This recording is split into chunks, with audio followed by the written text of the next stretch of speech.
మీకు నేను సూటిగా అడుగుతున్నా, మీకు 100% అవుట్ పేషెంట్ ఫ్రీ అన్నాం. మీకు వచ్చిన ప్రాబ్లం ఏంది? ఫ్రీ ఇవ్వకూడదా? పేదవాళ్ళకి ఫ్రీ ఇవ్వకూడదా? 70% ఇంపేషెంట్ ఫ్రీ అంటున్నాం. మీకు వచ్చిన ప్రాబ్లం ఏంది? మీరు చెప్పిన సీట్లు, మీరు ఆల్రెడీ 50% ఎన్ఆర్ఐ సీట్లు సెల్ఫ్ ఫైనాన్స్ లో అమ్మేసిన అదనంగా 100 సీట్లు తీసుకొచ్చి కన్వీనర్ కోటాలో పెట్టాం. మేము తెచ్చిన సీట్లకి 15,000 రూపాయలు. ఈ 100 మంది 15,000 రూపాయలు సంవత్సరానికి కట్టుకుంటే వాళ్ళ ఎంబీబీఎస్ పూర్తయిపోయింది. ఇది తప్ప ఈ రోజు కేవలం వైఎస్ఆర్సీపీ ప్రభుత్వం కానీ జగన్మోహన్ రెడ్డి గారు కానీ 17 కాలేజీల కాంట్రాక్టర్లు ఇచ్చిన కమిషన్లు ఎక్కడ వెనక్కి తిరిగి ఇవ్వాలా, వాళ్ళని ఎట్లా కాపాడుకోవాలా అన్న దాని మీదే రాజకీయం చేస్తా ఉన్నారు.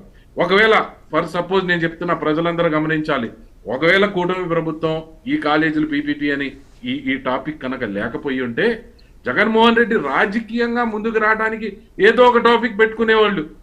బహుశా 4,000 పెన్షన్ ఎందుకు ఇస్తున్నారని కూడా ధర్నా చేస్తారు. 5 కాదు 50 కోట్ల సంతకాలు కూడా చేయిస్తారు.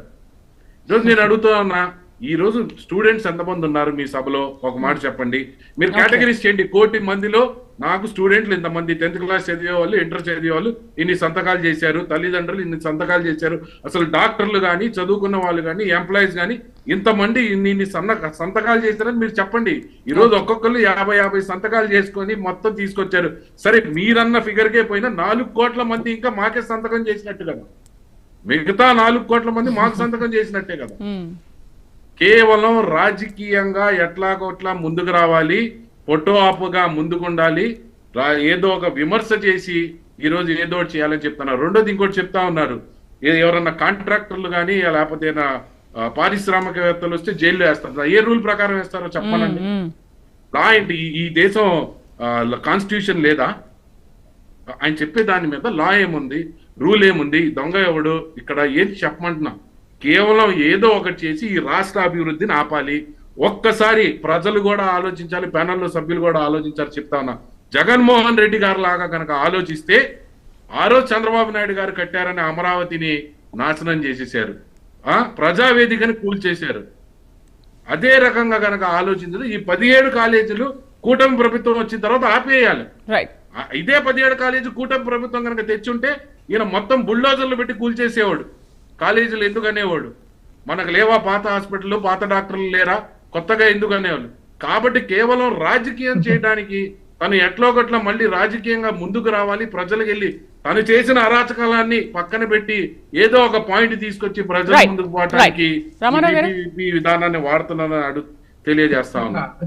అలాగే మేడం, క్లోజ్ చేసే ముందు ఒక మాట, ఈ రోజు కూటమి ప్రభుత్వం చేస్తున్న పనితీరుకి ఈ రోజు నారా చంద్రబాబు నాయుడు గారికి రిఫార్మర్ ఆఫ్ ద ఇయర్ అని చెప్పి ఎకనామిక్ టైమ్స్ అవార్డు ఇవ్వడం జరిగింది.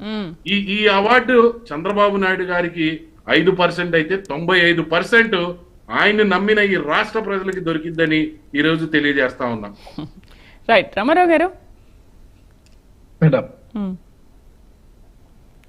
వితండవాదం ఎలా ఉందంటే, ఇది మంచి ప్రభుత్వాన్ని వీళ్ళే డప్పు కొట్టుకుంటారు మేడం, ముందడుగు వేసామని వీళ్ళే డప్పు కొట్టుకుంటారు, సూపర్ 6 సూపర్ హిట్ అని వీళ్ళే డప్పు కొట్టుకుంటారు.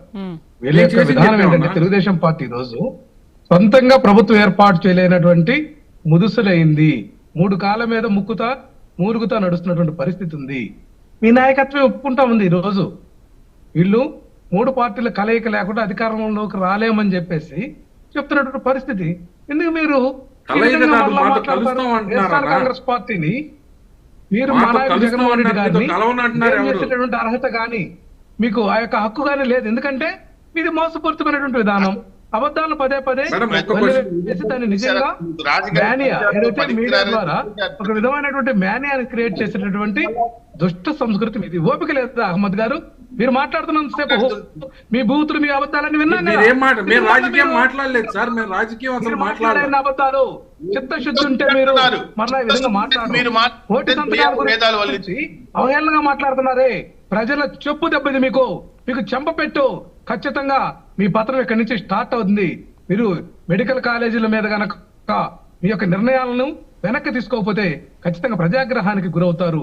రాబోయే స్థానిక సంస్థల్లో కూడా మీకు చెంపపెట్టు తగిలేటువంటి పరిస్థితి ఉంది. మీరు పులివెందుల మాదిరిగా రిగ్గింగ్ చేసుకోవాలని ప్రయత్నిస్తే ప్రజలు ఈడ్చి తంతారని చెప్పి సందర్భంగా చెప్తున్నా. ఖచ్చితంగా మస్తానరావు గారికి కూడా ఈ విధానాన్ని ఆయన అర్థం చేసుకోవాల్సినటువంటి ఆవశ్యకత ఉంది. మా నాయకుడు జగన్మోహన్ రెడ్డి గారు మాట్లాడిందంటే తప్పేందండి? ఇక్కడ ఒక అంశం జగన్మోహన్ రెడ్డి గారు క్లియర్ గా మొట్టమొదటి నుంచి నివేదించారు. అనేక విధాలుగా మేము చెప్పాం, గవర్నర్ గారికి చెప్పాం, కేంద్ర ప్రభుత్వానికి చెప్పాం, ఈ విధానం మంచిది కాదు ఈ రాష్ట్రంలో చెప్పాం. అందుకే మేము సరే, రామారావు గారు విశ్లేషకులు ఇంతకు ముందు మాట్లాడారు కదా, కనుక కొల్లగొడితే వారి మీద చర్యలు తీసుకుంటామని చెప్తే దాన్ని ఈ విధంగా భావిస్తే ఎట్లా అండి?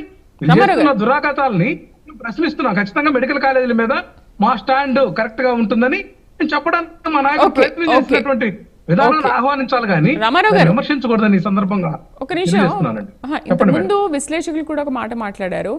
సరే, 5 కోట్ల మంది పైన ఉన్నారు ఆంధ్రప్రదేశ్ జనాభా, మీకు 1,04,00,000 మంది సంతకాలు చేశారు. మరి సరే, 32 లక్షల మంది సంతకాలు చేశారని చెప్తున్నారు. ఈ సంతకాల సేకరణ చేస్తున్నారు, ప్రజలు దీన్ని తీవ్రంగా వ్యతిరేకిస్తున్నారని అంటున్నారు. మరోవైపు ఆయన చెప్పినట్టుగా ఎవరైతే ఇలా కాలేజీలు నడుపుతారో వాళ్ళని మేము అధికారంలోకి వచ్చిన తర్వాత జైల్లో వేస్తామని చెప్తున్నారు. మరి దీన్ని ప్రజలు ఎలా యాక్సెప్ట్ చేస్తారు? మంచి చేస్తున్నప్పుడు ప్రజలు దాన్ని యాక్సెప్ట్ చేస్తారా? కోర్టుకు తీసుకెళ్తామో లేకపోతే జైలుకి వేస్తామని అంటే దాన్ని యాక్సెప్ట్ చేసి సంతకం చేస్తారా?